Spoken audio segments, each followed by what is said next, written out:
Salam dan bahagia.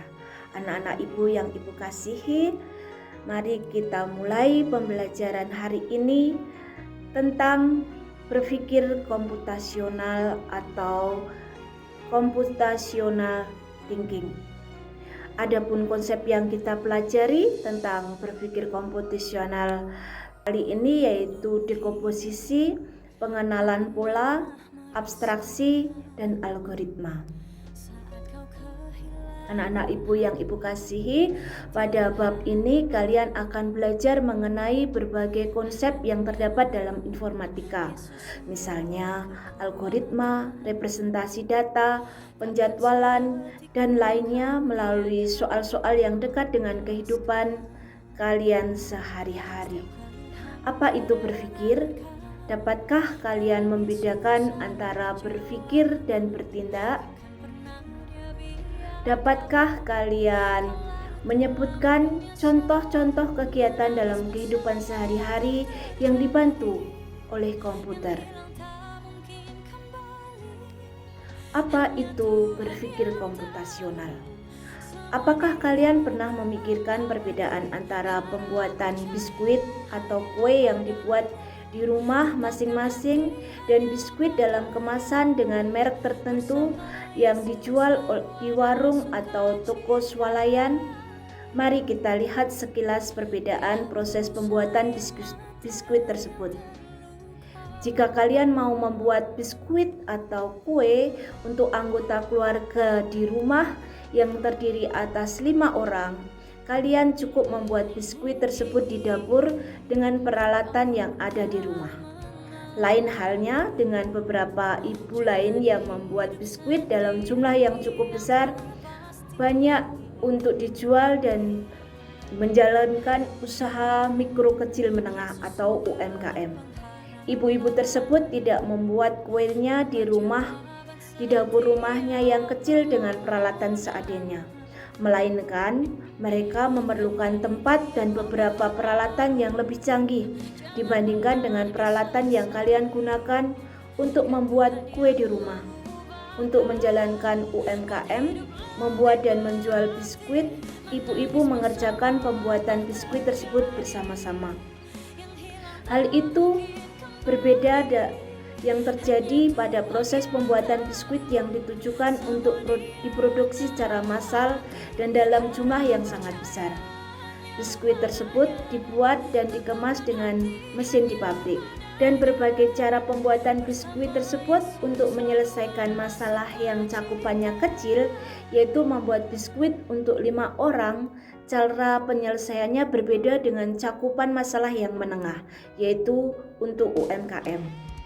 Dan berbeda pula untuk cakupan masalah yang besar, yaitu untuk diproduksi massal setiap hari. Dalam kasus tersebut, makin besar cakupan permasalahannya, bantuan mesin makin diperlukan. Di dalam mesin tersebut terdapat berbagai komponen yang dirangkai sehingga dapat bekerja dengan cara yang mirip dengan manusia bekerja. Sederhananya, dalam topik ini kita dapat menyebut rangkaian komponen-komponen tersebut sebagai komputer. Banyak komputer dipergunakan dalam kehidupan sehari-hari untuk mempermudah kehidupan atau membantu penyelesaian berbagai permasalahan yang kita hadapi. Cara kerja komputer menyerupai cara kerja manusia. Pada proses pembuatan biskuit dengan alat apapun, tentunya tetap dipergunakan bahan dasar, tepung, margarin, dan bahan-bahan lainnya. Bahan-bahan tersebut dicampur dan diproses lebih lanjut.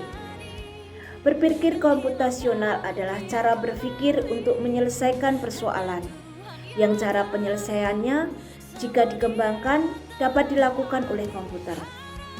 Dengan demikian, kita akan belajar bagaimana menyelesaikan berbagai persoalan dengan cara yang efektif dan efisien. Algoritma. Menurut kalian, apa arti dari pola? Pola dapat digunakan untuk mendefinisikan sebuah bentuk atau struktur yang tetap. Dalam pengerjaan berbagai kegiatan, terkadang kita harus mengikuti pola atau aturan-aturan tertentu.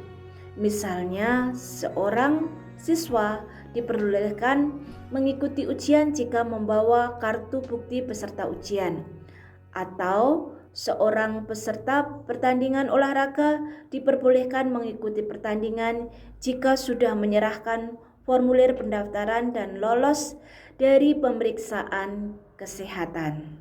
Optimasi penjadwalan. Dalam kehidupan sehari-hari, terkadang kita perlu mengatur jadwal untuk berbagai kegiatan. Misalnya, dari pukul 7 sampai pukul 12 kita sekolah. Setelah sekolah, ada beberapa kegiatan yang bisa kita ikuti. Misalnya, mengerjakan PR, belajar musik, belajar memasak, bermain bersama teman, dan lainnya. Dengan demikian, kita harus bisa memilih kegiatan mana yang akan kita lakukan pada hari tertentu, dan tentunya kita perlu juga mengatur jadwal agar kegiatan-kegiatan tersebut tidak bertabrakan waktunya. Dalam mengatur rangkaian pekerjaan, terkadang ditemukan ada 2 atau lebih pekerjaan yang dapat dilakukan secara paralel. Misalnya, ketika kalian akan mengerjakan PR, Ibu meminta bantuan kalian untuk mendidihkan air yang berada pada sebuah panci besar. Kalian dapat menyalakan kompor dan menaruh panci berisi air di dalam kompor tersebut. Tentunya, kalian tidak perlu menunggu air tersebut sampai mendidih. Terlebih dahulu baru mulai mengerjakan PR. Kalian bisa mengerjakan PR selagi menunggu air tersebut mendidih. Ingat, jangan keasikan mengerjakan PR sampai air habis karena terlalu mendidih. Struktur data. Di dalam kehidupan sehari-hari, kalian pasti pernah mengetahui data yang disusun dalam bentuk sebuah daftar. Dalam bidang informatika, biasanya disebut list. Contoh daftar belanja ibu yang dibawa ketika ibu akan ke pasar, daftar siswa dalam sebuah kelas. Daftar tersebut ada yang memiliki keturunan dan ada yang tidak. Daftar nama siswa dalam sebuah kelas mungkin berurut berdasarkan alfabet. Daftar belanja ibu mungkin tidak memiliki keterurutan tertentu, sehingga tidak menjadi masalah kalau ibu membeli tomat terlebih dahulu sebelum membeli wortel, atau ibu membeli keduanya bersamaan, atau ibu membeli wortel terlebih dahulu sebelum membeli tomat. Dapatkah kalian menyebutkan contoh lain data yang disampaikan dalam bentuk daftar?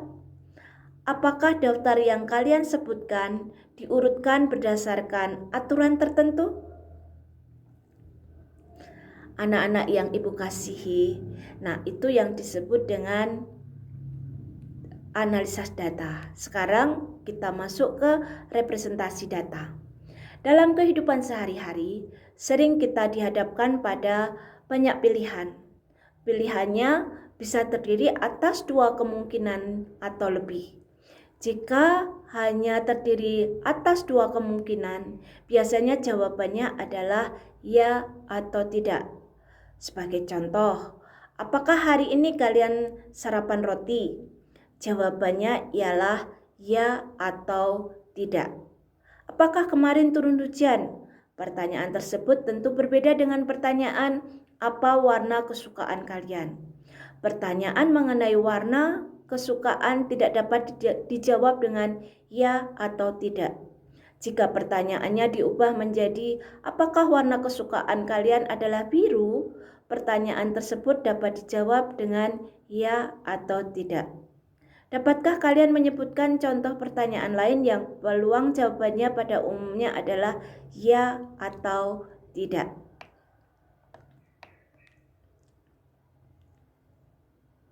Anak-anak yang ibu kasih, kalian sudah belajar tentang algoritma, kemudian ada optimasi penjadwalan, kemudian struktur data, dan representasi data. Hal itu adalah konsep cara berpikir komputasional, konsep yang terdapat dalam informatika. Misalnya, algoritma, representasi data, penjadwalan, dan lainnya melalui soal-soal yang dekat dengan kehidupan kalian sehari-hari. Anak-anak ibu, kalian sudah mengenal apakah itu dekomposisi, pengenalan pola, abstraksi, dan algoritma. Dengan mengenal pola-pola cara berpikir, memikirkan sesuatu dengan cara yang baik.